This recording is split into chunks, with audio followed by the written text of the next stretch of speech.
AntiContentProject.com.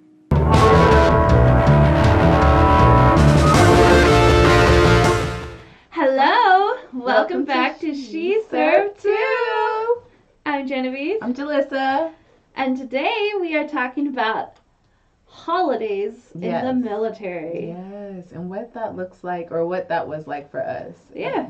Yeah. And definitely we'd love to hear your stories of your holiday experiences in the military at AntiContent on Twitter and AntiContentProject@gmail.com. Please definitely reach out and tell us your story. Yes. So, what is your favorite holiday memory in the military, Jalisa? It would have to be the year at the Christmas party. I think it was like my 4th year in the Coast Guard. And I love Christmas parties because like they always had really good gifts and the food was usually really nice. And you could just it was a morale booster. Like I really look forward to the Christmas parties. And the year I won a Wii.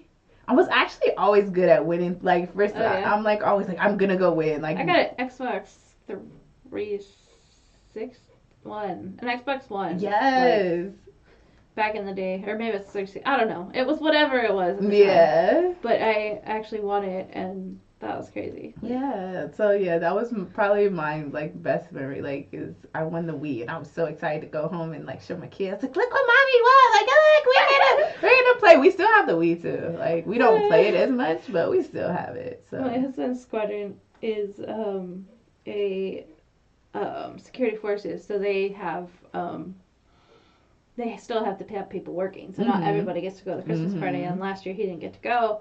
But they still get tickets for the people that are working. Yeah. And we actually won a set of pots and pans last year, which was perfect because my pots and pans were dying. Yeah. Like, I had a couple that were still good, but like all my skillets were done for, and and I was just like, yes, it's so badly. But yeah. So Christmas party, and I love the silly little the games. Yeah. Did you guys play the game where it's like a scavenger hunt? Yeah. Like there's one person who's the runner for each table, and they're like, okay, you need to find a safety pin. Yeah. Or a challenge coin. Yeah. Or a penny or a $2 bill or whatever random. Yeah. So you're like going to Christmas parties and you're like sticking like a bobby pin and some lipstick and like a condom, like all this random stuff. So your first just like win. Yeah, like let's make a deal. What do you have in your purse? I'm like, okay, I'm prepared. And then they still come up with something. You're like, yeah, I didn't have that. Yeah. Oh my gosh, one year. Oh my goodness, we had this general that was the commander of like the European Air Force community, and he wasn't particularly popular because he just wanted to tack the word combat in front of everything. So like there was, when you first came in, we had First Time Airman Center, which was where basically integration into you're not in basic training, you're not in training. You're an airman now, and you need to act like one. So don't be dumb. Yeah. Here's how to act properly. And after you finished FTAC, you had to go do a week of base cleanup. But it wasn't called that. Yeah. It was called Combat Proud. You're literally out there picking up trash on the fence line, and it's called Combat Proud. We're just like, are you serious? And everything was combat start, combat exit, combat, like everything was combat. We were just like, oh my gosh. And so like I think he had left, and I don't know if he retired or went somewhere else, but like they made up a song to the tune of Jingle Bells. They're like, such and so's gone, no more combat proud.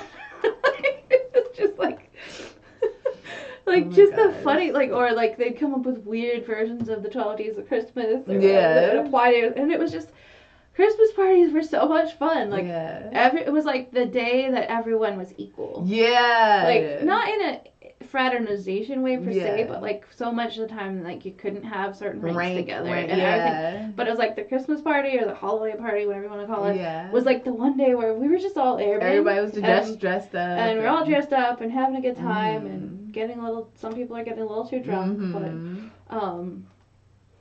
it was a time of coming together. Yeah. And like, one year, I was in Korea. It was my first Christmas away from home. And that was hard. Like, I can't tell you how much I hated the song I'll Be Home for Christmas. I was just like, I hate this song. Why is it on again? Please, go away. I don't like it. I'm sobbing. Yeah.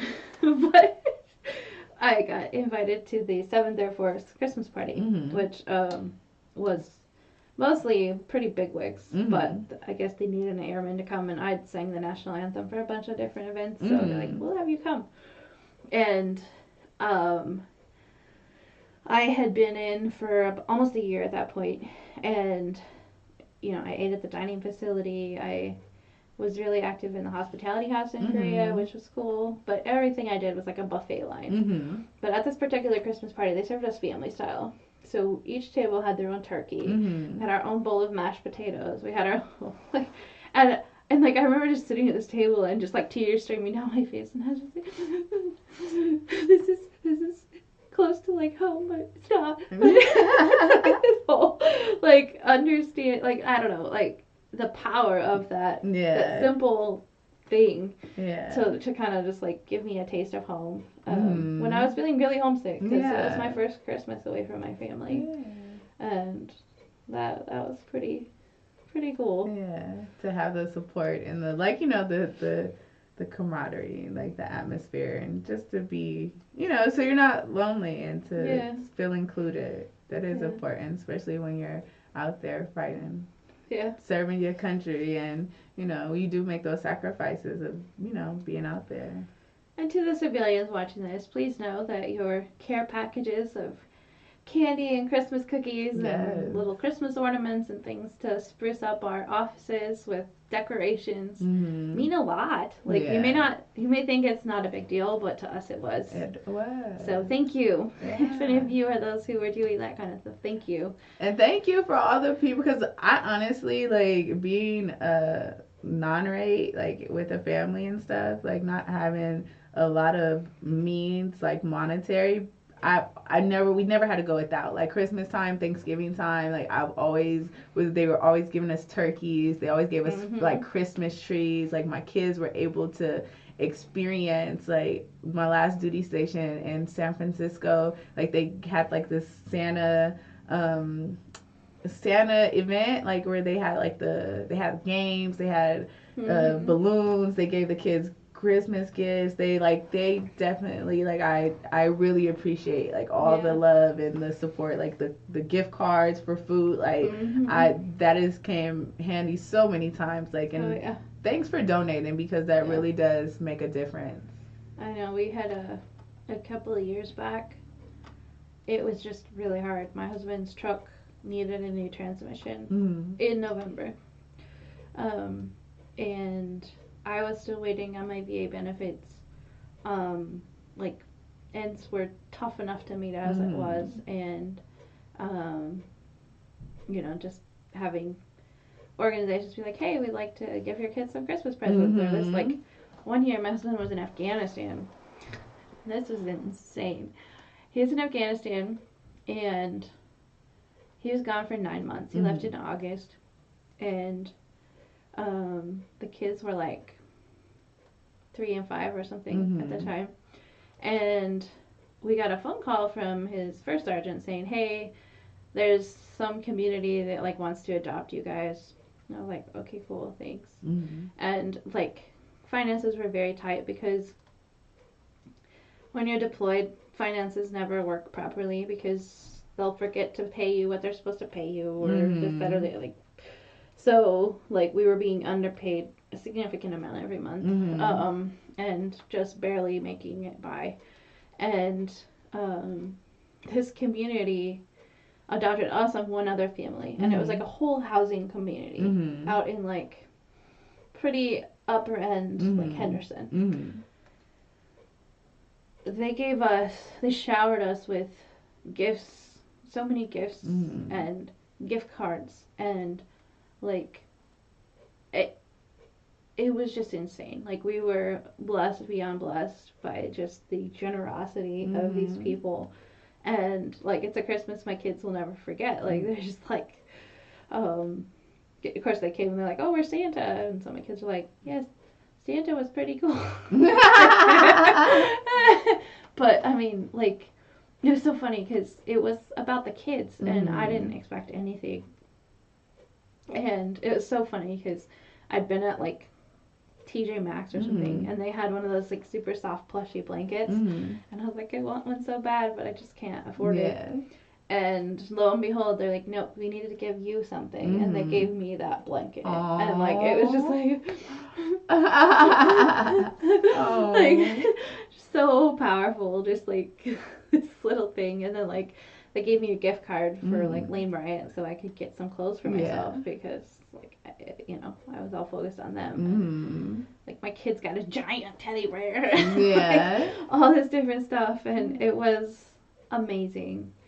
And like, I'm so grateful for that, and it made a tough time just a little bit easier. So to anyone who's ever donated something like that, thank you. Yes, thank you. That is more powerful than you realize. Like, to kids that are missing their daddy, that are, or their mommy, that are, struggling with whatever, like, that's very powerful. Thank you. Yes. So, one of my favorite Christmas memories, I was in Korea, and in Intel, as you know, everything paper that you use in Intel has to be shredded. And the shred is tiny. Like, it's minuscule little tiny pieces of paper. It's like, it makes confetti look gigantic. It's about as fine as a heavier weight snow.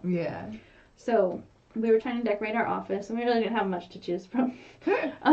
We like made paper snowflakes and put around the office, and like found some green paper from somewhere. Like, we were making like paper chains. Like, we were like totally. I think we may have even done popcorn strings. I don't know. Like, we were decorating the office, and we're like, you know what? This shred always looks like snow. And so we took one of the clear garbage sacks, and we filled this plastic bag with shred, and we made a snowman out of the shred and called him Shred Man. And he sat in our office the rest of we didn't get rid of him after Christmas because we liked him so much. Like, he sat in the, he was still there when I left. But we had Shred Man, and we drew eyeballs on him. We had this plastic bag with shredded in it. It was a snowman. And just the things you do in, those hardship locations. You just make the best of it. Make the best of it. That's what we know how to do. Like, regardless, we always make the best of the situation. Totally. But yeah.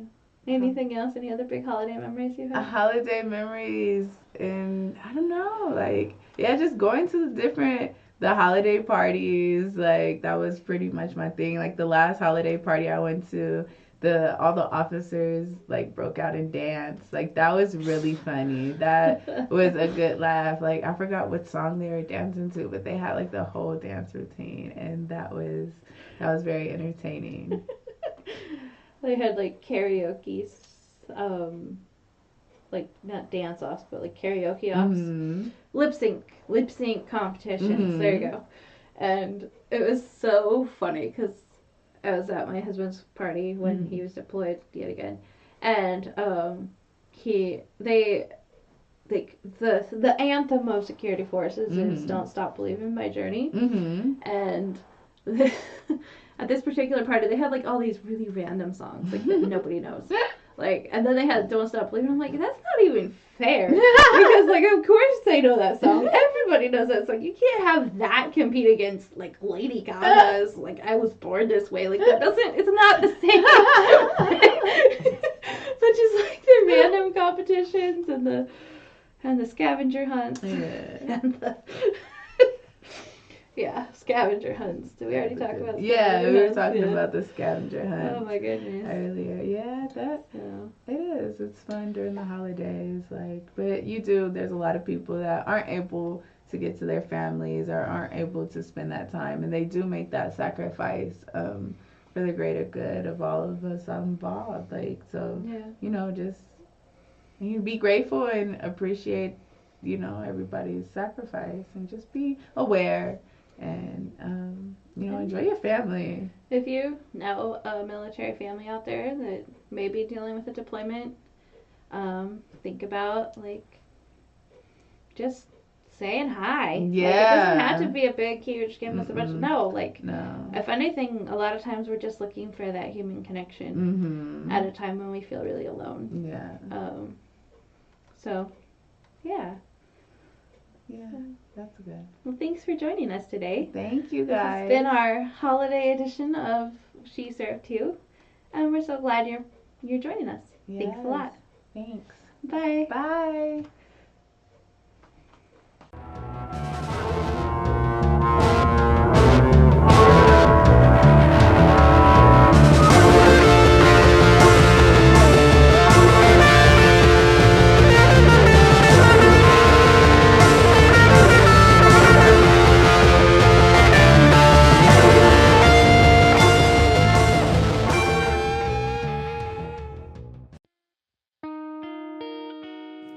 AntiContentProject.com.